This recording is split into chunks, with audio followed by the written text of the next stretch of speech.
Buraya yabancı insanlar canavar binalar diyorlar. Heh? What? You don't like video. You don't Okay, sir. I recording here just. No, but we don't. Okay, I didn't take your video. It's okay. Polisler alt katta. Gözleri kıpkırmızı. Acayip ilginç bir yer. Hong Kong'un en tekinsiz, en güvensiz bulduğum binasına doğru gidiyorum. Bakın burada gördünüz mü? Hemen kimlik kontrolü yapıyorlar. Burası Hong Kong. Burası çok sıkıntılı bir yer. Kaçak yollarla çok insan getiriyorlar bu bölgeye. Gerçekten dedikleri kadar var. Ben zaten geldiğimde burayı hissetmiştim böyle. Bu şehrin saklanan o en ham ve en gerçek yüzünü sizlere göstermeye çalışıyorum. Burası sadece bir bina değil. Kaçak yollarla çok insan getiriyorlar bu bölgeye. Ve acayip şeyler de dönüyor burada. Lamb. Perfect. How are you abi? This is lamb, beef, chicken, biryani. İnsanlar burada nasıl yaşıyor?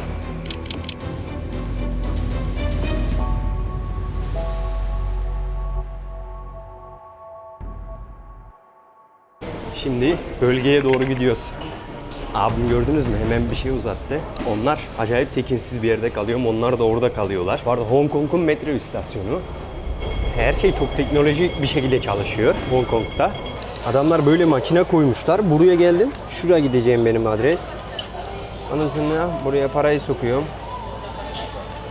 Para girmiyor. Neden? Çünkü parayı bükmüşüz. O zaman bunu sokalım. Wala akong alam. Saan ba? Jollibee? Saan ba? Aldı. Almadı. Allah Allah. Şimdi bir tane taze para buldum. Paradan mı sorun kaynaklıydı bilmiyorum. Verdi biletimizi. Biraz zor oldu da aldım. Şimdi bunu nasıl kullanacağım ben?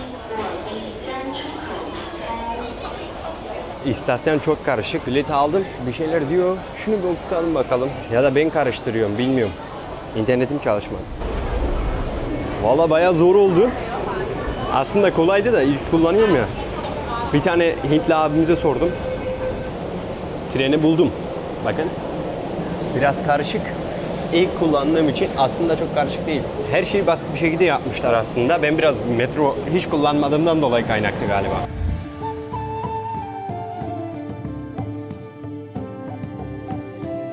Tren acayip hızlı gidiyor, acayip.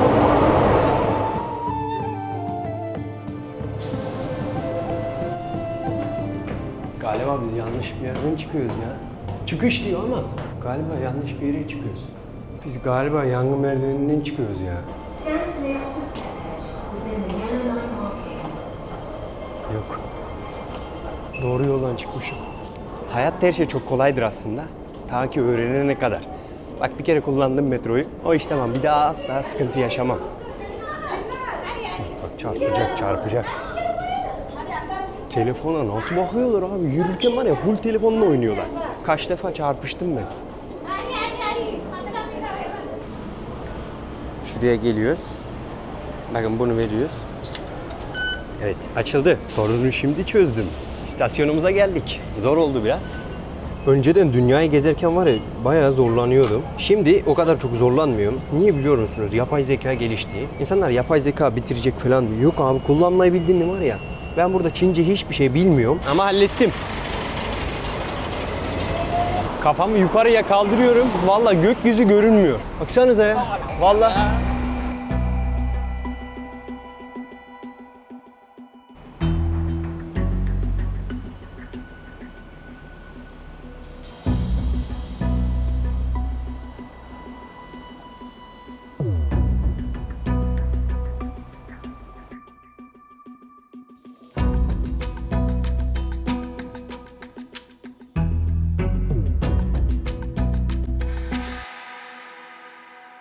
Binalarda çok fazla güvenlik oluyor. Neden diye sorarsanız çünkü olası bir yangın durumunda burada insanların dışarıya çıkmasının mümkünatı yok bence. Şu binaya baksanıza yani buradan çıkana kadar bir mümkünatı yok.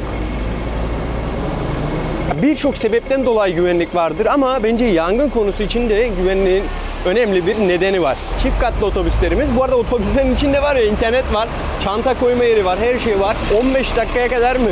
Yok, yarım saate kadar internete bağlanabiliyorsun. Ulaşım çok iyi. Ne geliyor? Hemen tren geliyor. Burası çok bambaşka bir yer ya.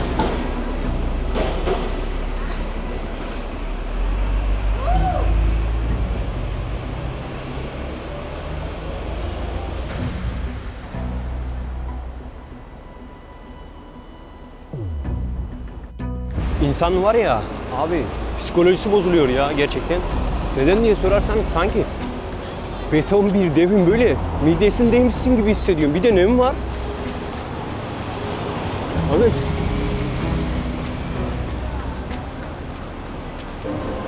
Burada emlak fiyatları o kadar artmış durumda ki kutu gibi evlerde insanlar yaşıyorlar ya. Çok acayip, inanılmaz bir yer.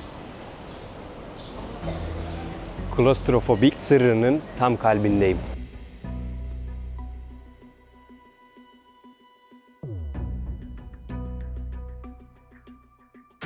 Buraya yabancı insanlar canavar binalar diyorlar. Acayip ilginç bir yer. Burada emlak fiyatları çok pahalı. Bir yatak odası kadar yerde aileler yaşıyor. Acayip bir şaşırtıcı bir şey. Haritada burayı görüp aman canım altı üstü bir apartman bloğu diyerek gelenlerin buraya adım attığı an dili tutuluyor. Çünkü diyor ki insanlar burada nasıl yaşıyor? Şu an arkamda gördüğünüz bu devasa beton yığını aslında 1960'larda yapılan 5 farklı apartmanın birleşiminden oluşuyor. Ve şu an etrafımda gördüğünüz bu küçücük pencerelerin arkasında tam 10.000'e yakın insan yaşıyor. 10.000. Yani Anadolu'daki bir kasabaya almış, küçücük betonları içine sığdırmışlar. İnsanın resmen psikolojisi bozuluyor. Beton bir devin midesindeymişsin gibi biriz. Ama buranın asıl bombası ne biliyor musunuz? Herkes burayı o meşhur Transformers filminden biliyor.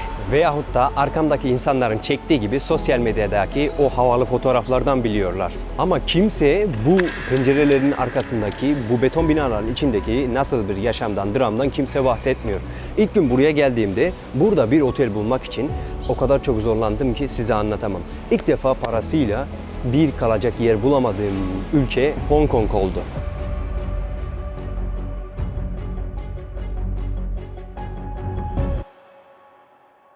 Nasıl oldu derseniz burada inanılmaz bir konut sorunu var. Çünkü yüz ölçümü %100 olan bir yerin sadece 25'ine insanlar ev yapıp, bina yapıp yerleşebiliyorlar. Yani yerleşim alanı sadece %25. O da neyi getiriyor? Dünyanın en pahalı metrekare fiyatlarını. Durum böyle olunca ne oluyor? 10-15 metrekarelik küçücük odalarda bazen dede, baba, torun, 3 kuşak bir arada yaşamak zorunda kalıyor. Hatta şehrin genelinde tabut evleri dedikleri sadece bir yatağın sığdığı kafesler yaşayan binlerce insan var. Ben de ilk bölümde gördüğünüzde kaldığım yeri görebilirsiniz.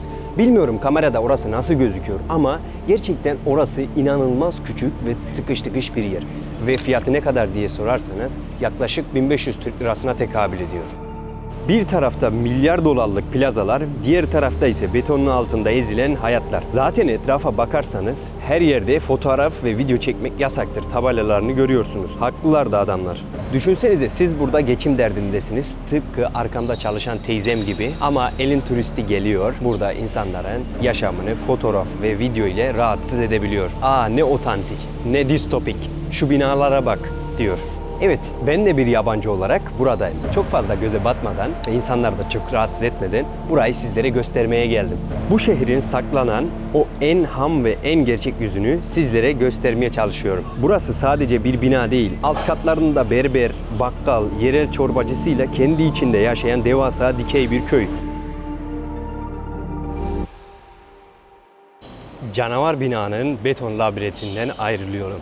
Şimdi ise Hong Kong'un en tekinsiz, en güvensiz bulduğum binasına doğru gidiyorum. Göçmenler orada yaşıyorlar, kaçaklar, illegaller, acayip insanlar var. Tekrardan geldiğimiz trenle gidelim.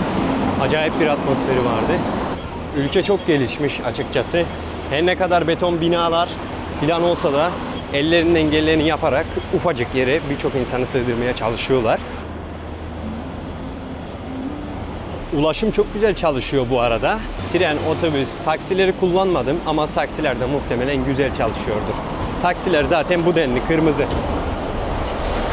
Geldiğimiz metro istasyonundan o en güvensiz, en tekinsiz denilen diye bahsedilen yere gidelim. Buraya Chungking Mansion diye bir şey diyorlar. Açıkçası ben de orada kalıyorum. Ben de orada kalıyorum. Gerçekten de çok tekinsiz ve güvensiz. Zaten içeriye girişte bütün mevzuyu anlıyorsunuz. Köşe başlarında bekleyen kadınlar, elinize bir şeyler uzatan size, guest house, master, hotel, kalacak yer diye böyle farklı tipte insanlar. Zaten onlar o bölgeyi yeterince güvensiz ve tekinsiz kılıyorlar. Şimdi geldiğimiz trenine gidelim.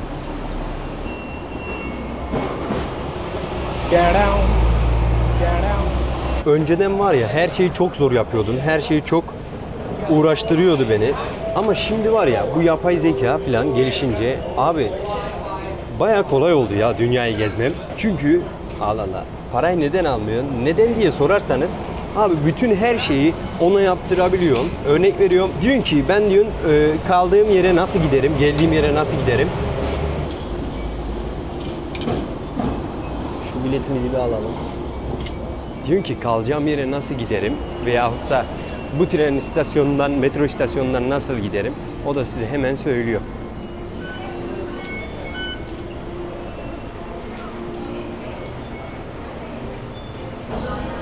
Yine metro istasyonunda bir mücadelem olacak.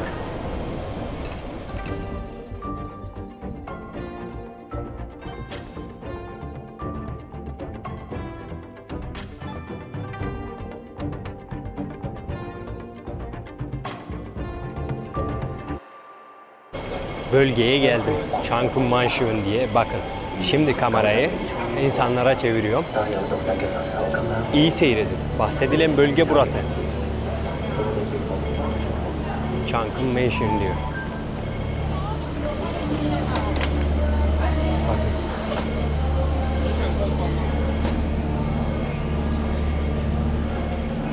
Dövizciler başlıyor. Burası aynı zamanda bir guest house'lar falan barındırıyor, otelleri falan. Bakın ilk önce dükkanlar.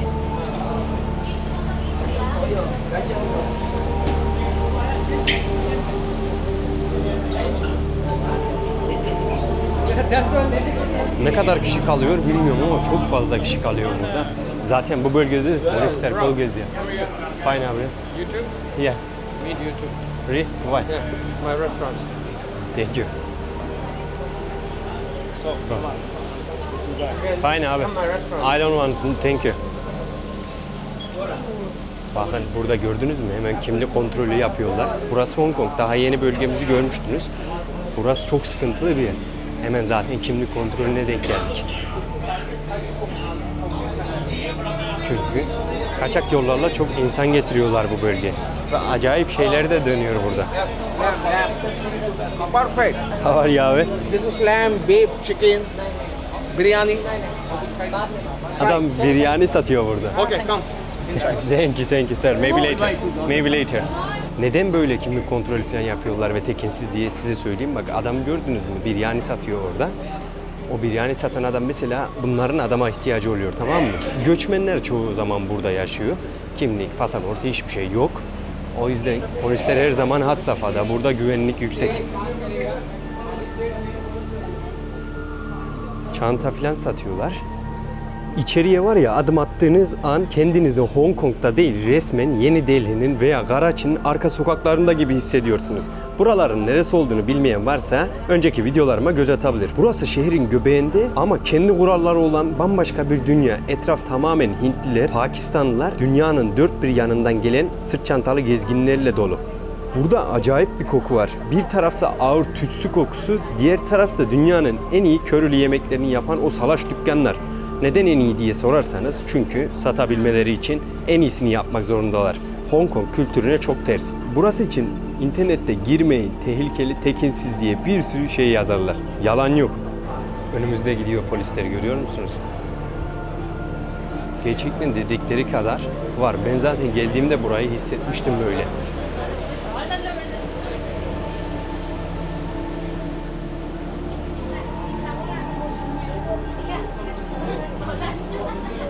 Adamlar acayip yemekler pişiriyor. Biryani.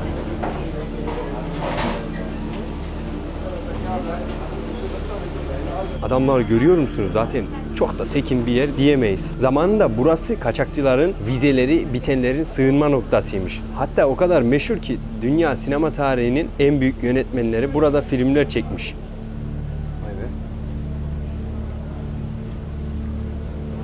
Gerçekten buraya tehlikeli dedikleri kadar var.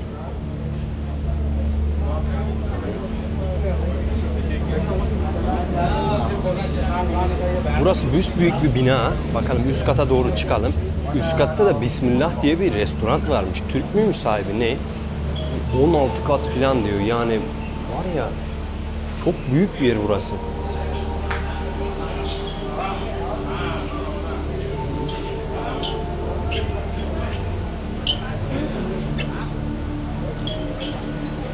Bismillah restoran. आगे से घुमा के लेंगे हमें जाना है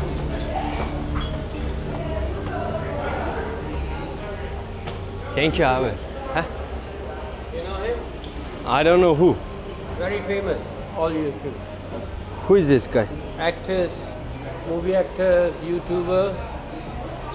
See my restaurant, I have 5 restaurants, I show you. Bu abim bir şey verdi dedi. Bu adam çok ünlü birisi dedi. Who are you? I'm Jackie. Ha, okay abi. You're from India, right? Yeah. Bu abim de burada. From here to end. Bakın abim आगे के भैया. Jackie diyor. Gördünüz mü? Kendini koymuş buraya. Dişleri de hala aynı. He a very top YouTuber. Yeah, you can see.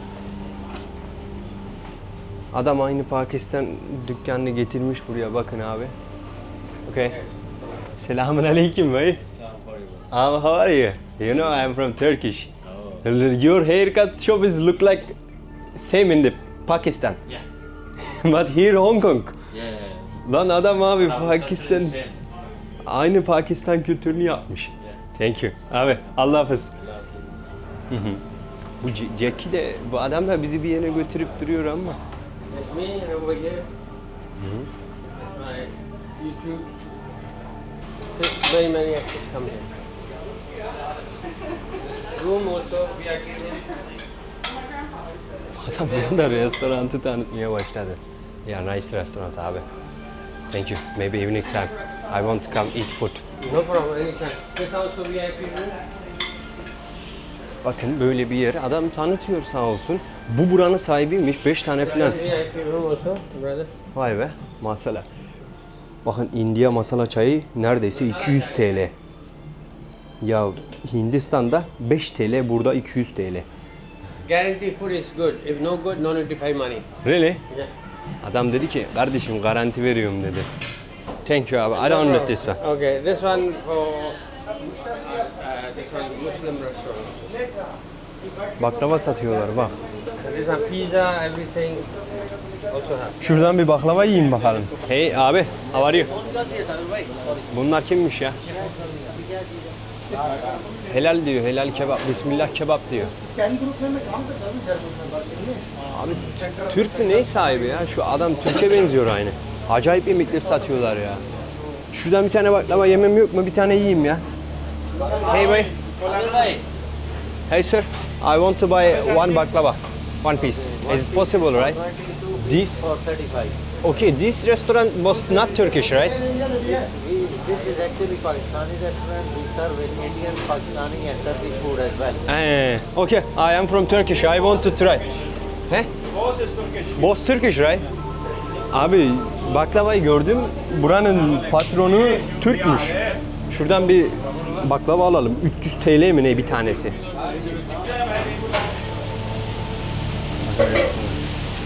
Selamünaleyküm. Bunlar çok sıcakkanlı değil ya gerçekten de vallahi. Abi. Yes sir, I want baklava. Baklava. Yes. One piece? Yes.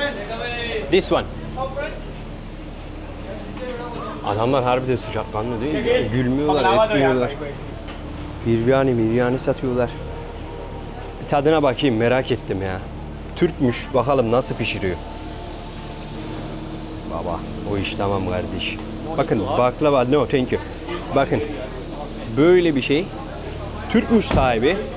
Abi.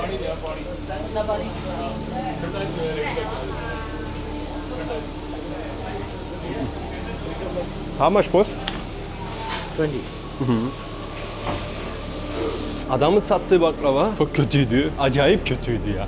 Bir de kaç paraya tekabül ediyor? 120 TL'ye. Burası bir bina. Düşünün, insanlar yaşıyorlar. Acayip bir yer ya. Chunky Mansion diyorlar. Böyle. Bizim adam orada yine. Sıkıntılı bir şey içiyordu. Hello, bye. How are you? Really? Where are you from? Pakistan. Bye. I am who? Turkish. I like Pakistan.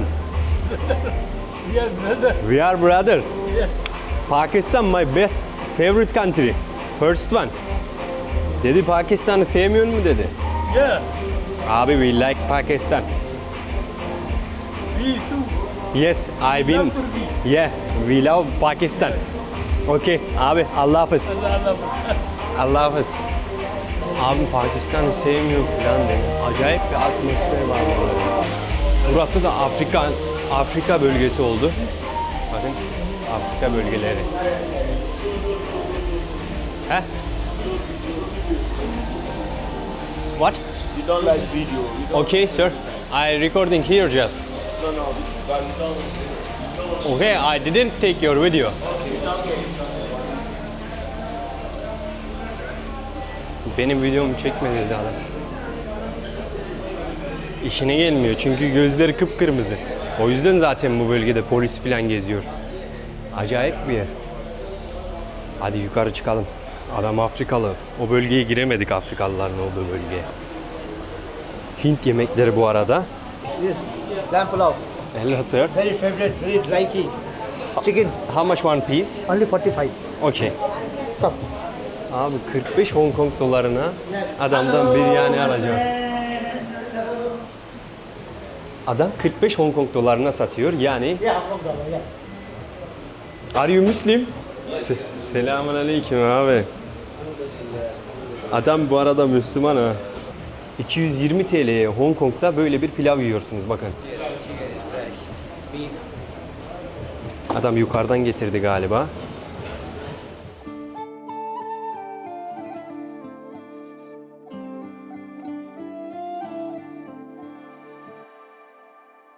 Hong Kong'da 200 TL'ye yakın bir fiyata biryani yedik abi, tavuklu biryani. Hem de inanılmaz lezzetliydi. Burası böyle bir yer. Zaten polisleri falan gördünüz. Burası Hong Kong değil diyeceksiniz değil mi? Çok şaşıracaksınız. Ben de öyle dedim açıkçası. Yine biryani satıyor. Abim arıyor. Yine Hindistan tarzı yemekler. Acayip inanılmaz bir koku var burada. Şimdi ben de binama çıkayım bakın. Binama nereden çıkacağım? Panipöri yapıyor. Acayip bir yer ya. Hep polisler bekliyor. Bakın yine burada bir tane var. Adamlar üst katta bir şeyler vuruyorlar.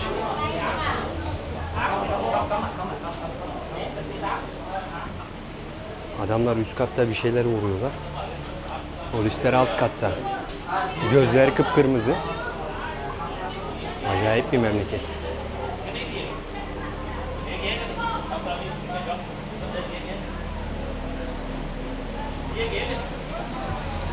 Adamlara baksana abi.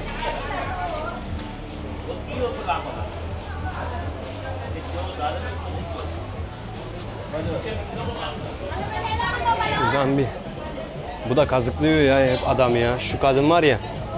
Bir kere bir şey aldım bundan. Hep adamı kazıklıyor. Bir daha kazıklasın da bundan nasıl? Hello madam. How much? 15, 15. Ha. I recording you. Don't scam me. Why did you do this? He? Ablama dedim seni kaydediyorum, beni dolandırma dedim. Normal fiyatı söyledi. Çek adam. Dolandırmadın. Niye? Hintli. Kameraya çektiğimi gördü ya. İlk geldiğimde suyu da 30'a sattı. Hain kadın.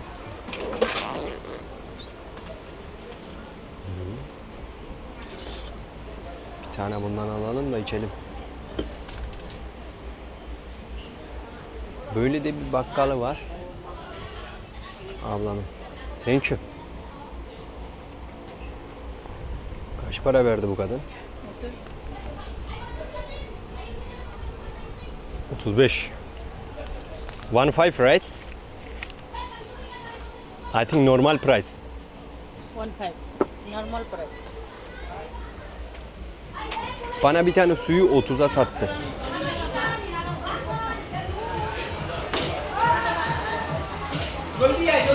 Kadınlar bekliyor, görüyorsunuz mu? Acayip bir yer. Üst katlarda da acayip şeyler dönüyor.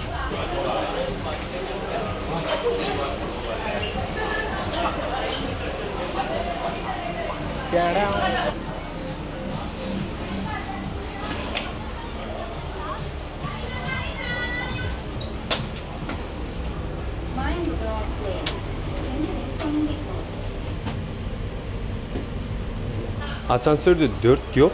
Şöyle bir şey duymuştum. Burada konuşulan dilde 4 sayısının okunuşu ile ölüm kelimesinin okunuşu aynı. 4 numarası yok. Bak ikili rakamlar, bazı rakamlar yok. Bir dilde Mandarin Çincesinde bir şeyi hatırlattığı için böyle. O yüzden yok.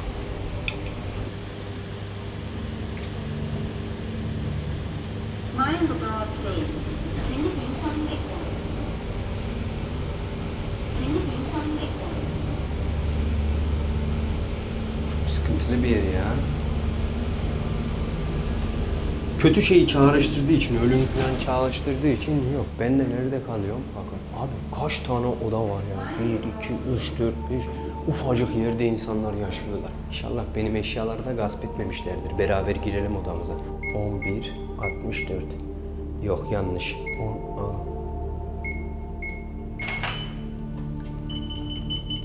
Kapının şifresi sürekli değişiyor. O kadar sıkıntılı şeyler oluyor ki. Sonunda kalacağım yere geldim. Resepsiyon hiçbir şey yok abi böyle.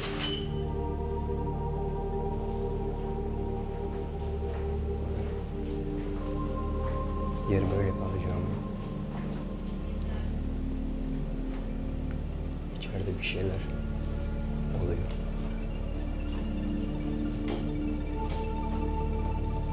Anahtar kaybettim galiba. Anahtar kaybettim de anahtar zaten burada var. Odama giriyorum, hazır mısınız? Zaten açıyorlar ya. Bir de anahtar koymuşlar.